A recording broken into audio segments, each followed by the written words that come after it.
অসুবিধার জায়গাটা তো রয়েছে, কিন্তু আতঙ্কের যে জায়গাটা, উদ্বেগের যে জায়গাটা, তা হলো তেলের দাম। যুদ্ধে বন্ধ রয়েছে হরমুজ প্রণালী, তেল এলপিজি নিয়ে বাড়ছে ক্রমশই শঙ্কা। আর সংকট কাটাতে এলপিজি উৎপাদন বাড়ানোর নির্দেশ দিয়েছে কেন্দ্র। তেল সংস্থাগুলিকে এলপিজি নিয়ে নির্দেশ দিল কেন্দ্র। রয়টার্স সূত্রে এমনটাই খবর। ভারতে এই মুহূর্তে 33 কোটির বেশি এলপিজি গ্রাহক রয়েছে। যখন হরমুজ প্রণালী বন্ধ করে দিয়েছে ইরান, ভারতের জন্য সেই সময় তেল এলপিজি নিয়ে সংখ্যা ক্রমশ বাড়ছে। আর সেই সংকট কাটাতে এলপিজি উৎপাদন বাড়ানোর নির্দেশ দিল কেন্দ্র।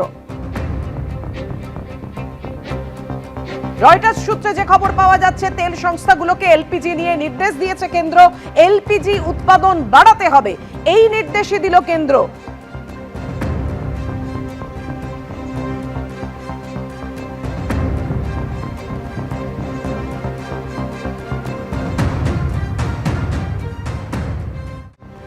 ইরানের আর্ম ফোর্সের ওপরও লাগাতার হামলা ইসরায়েল আমেরিকার। লক্ষ্য ইরানের মিসাইল ধ্বংস। তেল আভিভ থেকে জানিয়েছেন আমাদের প্রতিনিধি বিশাল পান্ডে।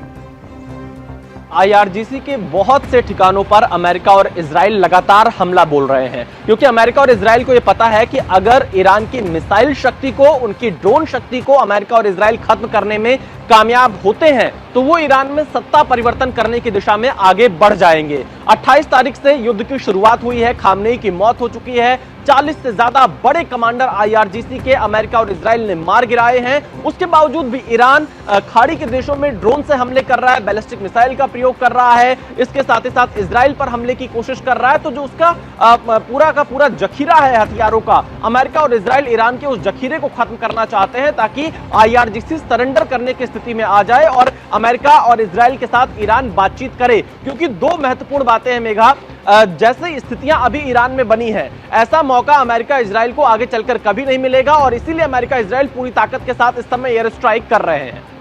দোহা থেকে আমি চিন্ময় রায় বলছি। আজকে কিন্তু দোহার পরিস্থিতি যথেষ্ট উদ্বেগজনক।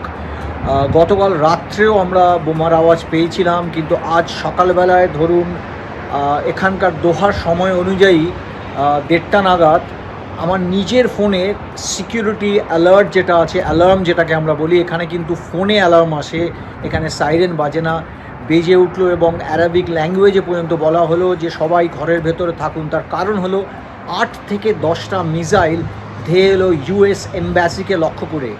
দুদিন ধরেই আমরা খবর পাচ্ছিলাম যে ইউএস এম্বাসি যেটা রয়েছে দোহা শহরের একেবারে প্রায় প্রাণকেন্দ্রে, সেখানে কিন্তু টার্গেট করা হচ্ছে। এবং আজ সকালবেলায় কিন্তু এম্বাসির চারপাশে সমস্ত যারা রেসিডেন্সিয়াল ছিলেন তাদেরকে সরিয়ে দেওয়া হয়েছে। এই যখন ঘটনাটা ঘটলো, তার টেলিভিশন চ্যানেলে খবর পড়া হচ্ছিল এবং সেখানে তাদের যে টেলিভিশনের যে প্রেজেন্টার যিনি খবর পড়ছিলেন তিনি পর্যন্ত বললেন যে পুরো একেবারে টেলিভিশনের যে অফিস সেটা কেঁপে উঠলো এবং তাদের করেসপন্ডেন্স তখন বাইরে গিয়ে বলছিলেন যে আকাশে একেবারে ধোঁয়ার মতো উঠছে, প্রচণ্ড জোরে আওয়াজ এবং বিল্ডিং কেঁপে উঠছে। ন্যাশনাল সিকিউরিটি থেকে বলা হয়েছে, অ্যালার্ম থেকে, যে ঘরের বাইরে বেরোবেন না, কাচের জানলা আছে তার পাশে থাকবেন না। আমি ব্যালকানিতে এসে, আমি যেখানে রয়েছি, আমি দোহার একেবারে সেন্ট্রাল দোহা থেকে একটু পাশে পার্লে রয়েছি, সেখানে একটা উঁচু বিল্ডিংয়ের ওপর থেকে এর আগের দিন আমি সাহস করে বেরিয়েছিলাম, কিন্তু আজকে আর সাহস করে বেরোতে পারছি না।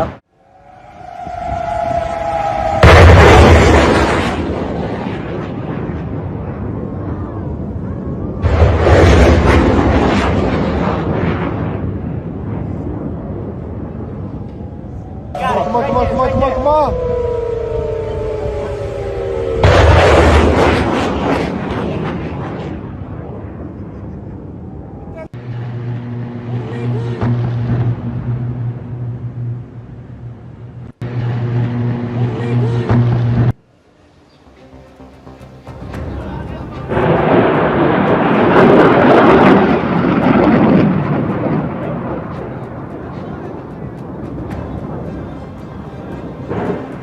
এভাবেই ইসরায়েল বনাম ইরান হামলা আরো তীব্র হয়েছে। ইরানের দিকে একের পর এক মিসাইল ছুটছে ইসরায়েল। ইরানের শিরাজ শহরে পরপর মিসাইল হানা। মিসাইলের আঘাতে অন্তত 20 জনের মৃত্যুর খবর পাওয়া যাচ্ছে আর জখমের সংখ্যা 30। শহরের নাগরিকরা, ভাবুন, যেখানে শহরের নাগরিকরা বসবাস করেন সেই জিবা শহর এলাকায় মিসাইল হানা। মিসাইল হানায় সাধারণ নাগরিকের মৃত্যু হয়েছে অভিযোগ করছে ইরান।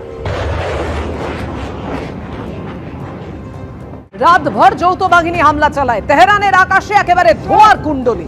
যুদ্ধের আঁচে ধ্বংস হয়ে গেছে ইরানের ইনডোর স্পোর্টস স্টেডিয়াম। 12,000 দর্শক আসন বিশিষ্ট তেহরানের আজাদি ইনডোর স্টেডিয়াম ভেঙে একেবারে টুকরো হয়ে গেছে।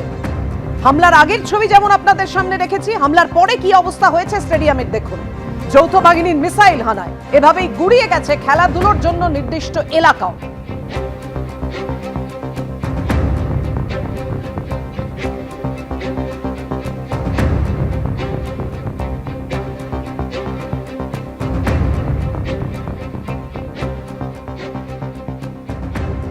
বারবার আমরা যেটা দেখাচ্ছি, যারা উদ্বেগে রয়েছেন, আতঙ্কে রয়েছেন, যারা যেতে চাইছেন মধ্যপ্রাচ্যে এবং যারা ওইখানে আটকে পড়েছেন বিভিন্ন দেশে, ব্যারাকপুরের রোহন চক্রবর্তী এবং তার স্ত্রীর 3রা এপ্রিল জর্জিয়া যাওয়ার কথা রয়েছে। সমস্ত বুকিং হয়ে গেছে, কিন্তু সাম্প্রতিক যুদ্ধের আবহে তাদের জর্জিয়া যাওয়া অনিশ্চিত। তার সঙ্গে কথা বলেছেন আমাদের প্রতিনিধি ময়ূর ঠাকুর চক্রবর্তী। আমার সঙ্গে এই মুহূর্তে রয়েছেন সস্ত্রীক রোহন চক্রবর্তী, পেশায় সফটওয়্যার ইঞ্জিনিয়ার। 3 এপ্রিল তাদের জর্জিয়া যাওয়ার কথা। এপ্রিল নেক্সট মান্থে 2026-এ আমাদের জর্জিয়া যাওয়ার প্ল্যান ছিল।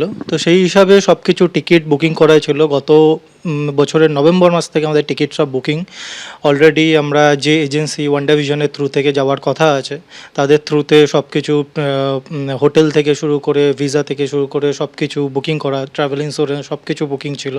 তা এখন এই অবস্থায় এখন জানি না কী হবে সেইগুলোই। হ্যাঁ, যুদ্ধটা তো একদমই হঠাৎ করে শুরু হয়ে গেছে। আগে থেকে সেরকম কোনো প্ল্যানিং সেরকম তো ছিল না, মানে হট করে কোনো কিছুই ছিল না। সেরকম হলে আগে থেকে সেরকম হিসাবে প্রিপারেশান নেওয়া যেত, কিন্তু সব কিছু এরকম হট করে হয়ে যাওয়ার পর আর্থিক পরিস্থিতিতে একটা ঘাটতি দেখা দিয়েছেই। কারণ টিকিট যতই হোক, বুকিং যেগুলো ছিল সেগুলো ক্যান্সেলেশন ফি কেটে একটা পাঠানো হচ্ছে। ভিসা প্রসেস চলছে অলরেডি, ট্রাভেল ইন্স্যুরেন্সের সব কিছু বুকিং হয়ে গেছে। সেক্ষেত্রে আমাদের পেমেন্ট হয়ে গেছে পুরো আমাদের ওয়ান্ডাভিশনকে। তো তারা অলরেডি যাওয়ার একটা প্রস্তুতি আমাদের করছে। তো সেখানে হোটেল বুকিংয়ে হোটেলের সাথে তারা তাদের যে ভেন্ডার আছে তাদের সাথে কথা বলছে। তো এইগুলো অলরেডি পুরো সেট আপই ছিল, আমরা জাস্ট যাওয়ার প্রিপারেশন করছিলাম আর কি। ইরানের আর্ম ফোর্সের ওপরও লাগাতার হামলা ইসরায়েল আমেরিকার। লক্ষ্য ইরানের মিসাইল ধ্বংস। তেল আভিভ থেকে জানিয়েছেন আমাদের প্রতিনিধি বিশাল পান্ডে। IRGC के बहुत से ठिकानों पर अमेरिका और इजराइल लगातार हमला बोल रहे हैं, क्योंकि अमेरिका और इजराइल को यह पता है कि अगर ईरान की मिसाइल शक्ति को, उनकी ड्रोन शक्ति को अमेरिका और इजराइल खत्म करने में कामयाब होते हैं तो वो ईरान में सत्ता परिवर्तन करने की दिशा में आगे बढ़ जाएंगे। 28 तारीख से युद्ध की शुरुआत हुई है, खामनेई की मौत हो चुकी है, 40 से ज्यादा बड़े कमांडर IRGC के अमेरिका और इजराइल ने मार गिराए हैं। उसके बावजूद भी ईरान खाड़ी के देशों में ड्रोन से हमले कर रहा है, बैलिस्टिक मिसाइल का प्रयोग कर रहा है, इसके साथ ही साथ इजराइल पर हमले की कोशिश कर रहा है। तो जो उसका पूरा का पूरा जखीरा है हथियारों का, अमेरिका और इजराइल ईरान के उस जखीरे को खत्म करना चाहते हैं ताकि IRGC सरेंडर करने की स्थिति में आ जाए और अमेरिका और इजराइल के साथ ईरान बातचीत करे। क्योंकि 2 महत्वपूर्ण बातें हैं मेघा, जैसे स्थितियां अभी ईरान में बनी है, ऐसा मौका अमेरिका इजराइल को आगे चलकर कभी नहीं मिलेगा और इसीलिए अमेरिका इजराइल पूरी ताकत के साथ इस समय एयर स्ट्राइक कर रहे हैं। एबीपी आनंद एगिए थाके एगिए राखे।